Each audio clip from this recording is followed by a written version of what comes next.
के बा मजाल 10,000 से बेसी व्यू चल जाई, औकात पता चल जाई गायक के भी आ भोजपुरी समाज के दर्शक के भी औकाते नहीं खे, बस के बातें नहीं खे।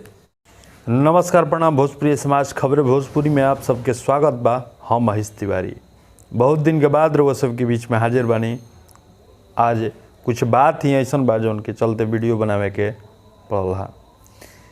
आज करीब 8-10 दिन से वो गाना ट्रेंड कर रहा बा, चंदन चंचल के देवरा ढूंढी चटना बा। जी हम इस सब गाना के तो प्रचार ना करीला, लेकिन आज वीडियो बना रहा बानी, कुछ खास बात बा। हम कहे के चाह रहा बानी कि वो लोग के स्क्रीनशॉट हम दिखाओ तनी। ई गाना ग्लोबली इंडिया में दूसरा नंबर पे ट्रेंड कर रहा बा सर्चिंग में।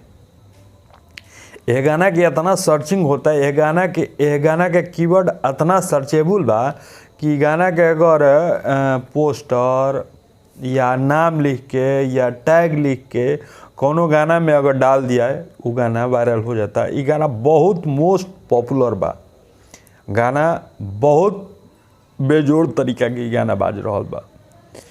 हम कहे के चाह रहा बानी कि जब गाना ई 2 नंबर पे ट्रेंड कर रहा बा तो का उ गायक कितना सर्च करता रहे बैठ के कि उ राइटर सर्च करता रहे। जी ना, ई हमारा रउआ लेखा लोग पब्लिक सर्च कर रहा बा। गाना के अनाधुन यह गाना के बजा के डीजे पे औरत मेहरारू नाच रहा बाड़ी। यह गाना के बहुत ज़्यादा लड़की या औरत जे भी बड़ुए महिला लोग इंस्टाग्राम होके चाहे जहाँ भी होके रील्स बना के लोग अपनों में प्रदर्शन कर रहा बा। जे भी बा ओके चलते ही गाना आज दूसरा नंबर पे ट्रेंड कर रहा बा। भोजपुरी के ई गाना बड़ुए भोजपुरी में नंबर 1 बा, अब पूरा इंडिया में दूसरा नंबर पे ई गाना ट्रेंड कर रहा बा। हमारा कहे के मतलब इहे बा कि जे भोजपुरी में चिल्लात रहेला कि अश्लीलता दूर करो, अश्लीलता दूर करो, के अश्लीलता ही फैलले बा। बहुत साल का 4-5 साल पहले वो गाना आई रहे टिकुली सटले बनी चंदन चंचल के। ओकरा बाद में चंदन चंचल के 1-2 गाना चलल, एक बाद केहू न पूछल ओ शख्स के कवना हाल में बड़ा, तू का बड़ा, कैसे बड़ा। लेकिन आज एगो गाना कोनो गायक बाध्य हो जाला उ गाना गावे पे। हम सत्य बात बता रहा बनी, काहे कि एगो कलाकार के बस कलाकारिए बुड़ुआ, वो अब कहीं दूसरा जगह जाके जरा कहल बा कि लकवा लय जरा लाग जाला नु, अब वो सुधरे के मान के हइये नइखे। जब जौन कलाकार ए क्षेत्र में ऑलरेडी एगो मुकाम हासिल कर लेले बा, आ जब वो नीचे धरातल पे जाला वो कहीं के काम करे लायक ना रह जाला। ओकरा कहीं ना कहीं वो अपन रहन सहन के मेंटेन करे खातिर कुछ ना कुछ गावे के पड़ेला।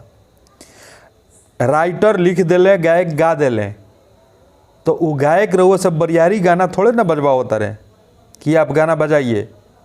गाना आज बारात में फंक्शन, अभी तो मैंने लगन नहीं खे, लेकिन जौन भी फंक्शन होते हुए द्वार पे गाना लोग बजा के और वो गाना पे डांस होता, समियाना में डांस पार्टी में रील्स बन रहा बा, ओजा गायक ही कहे जाता रहे का। हमारा कहे के मतलब बा कि जे भी भोजपुरी में माने ई बात कही के हमारा ओ गानावा से ज़्यादा लागत है कि ई बतिया कह के भोजपुरी के गाना कल जा रहा बा कि भोजपुरी में अश्लीलता बा। यार भोजपुरी में अश्लीलता बा तो काहे लोग सर्च कर रहा बा ओकरा के? एक आदमी से अश्लीलता दूर हो जाई का? भोजपुरी में अश्लीलता बा तो अश्लीलता के लोग काहे बढ़ावा दे रहा बा?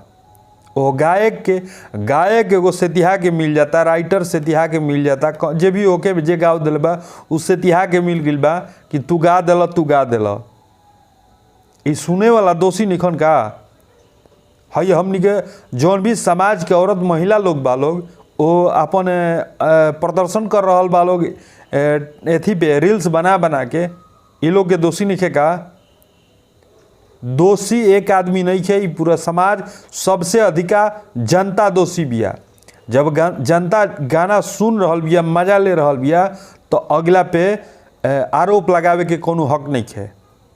हम भोजपुरी में या कौनो गाने में अश्लीलता के बढ़ावे खातिर कोनो ई वीडियो नहीं बनावत। हम बात इहे बस समझावल चाहतनी कि एगो कलाकार के काहे टारगेट कल जा रहा बा। केहू होखे हम सबका बात कर रहा बानी। उ सुपरस्टार पवन सिंह जी बानी, खेसारी लाल जी बानी, रितेश पांडे, राकेश मिश्रा जी, जे भी होखे सबके हम कह रहा बानी कि केहू ना चाहे लगावे के अश्लील गीत, लेकिन मजबूर होके गावे के पड़ेला, ई गाना आज के डेट में इतना बाज रहल बा कि ओकर कोनो हद हिसाब नइखे।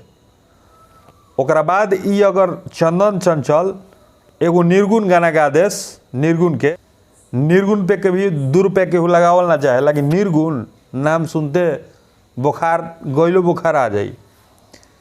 कहीं ना कहीं कमी हमनी में बढ़ुए, हमनी के गावे के मजबूर करत नहीं जाओ गायक लोग के कि तू ये गाव, ऐसे कि हमनी को अच्छा लागता। हमनी के गाना के तारा सर्च में ले जाए 2 नंबर पे, 1 नंबर पे। हम तो चाहब कि 1 नंबर पे। ऐसे कि गाना अश्लील बात तो ठीक बा, लेकिन भोजपुरी में बा, अपन भोजपुरी के गाना एगो ट्रेंड कर रहा बा। कहीं ना कहीं हर एक भाषा के मात दे के 2 नंबर पे अपन भोजपुरी पहुँचल बा, बात की खुशी बा। भोजपुरी में कुछ चेंजिंग लियावे के बाद खाली गायक के ठिका नहीं खन ले, हमनी के भी ठिका ले बनी जा। हैं खेत में तो झरंगो होला आ बढ़िया धान होला, झरंगवा काहे ना खाला लोग, झरंगा निकाल देवल जा। चावल चाहिए बड़का दाना, नीमन चावल चाहिए।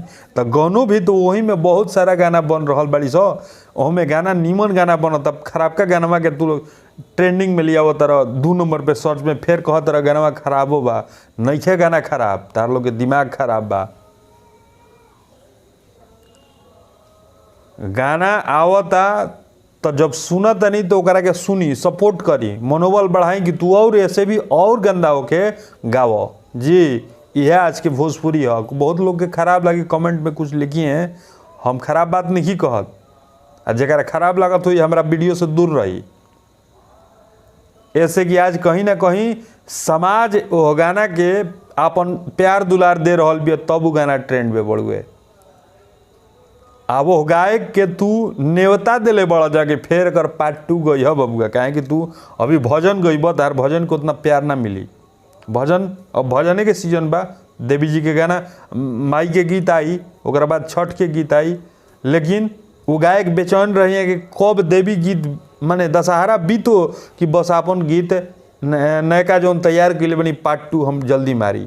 हो सकेला कि दशहरों में आ जाए, ऐसे कि व्यू रोवा लोग फिर ओकर डाउन कर देवे। वो गायक के सर्चिंग में ना रही हैं, तो आज सर्चिंग में रहे खातिर कुछ ना कुछ करे के पड़ेला। बस ये कुछ खास ना रहला, कुछ मन के विचार रहला वो सब के बीच में हम बोल देनी है। मिलल जाई अगला वीडियो में। जय माँ विंध्यवासिनी।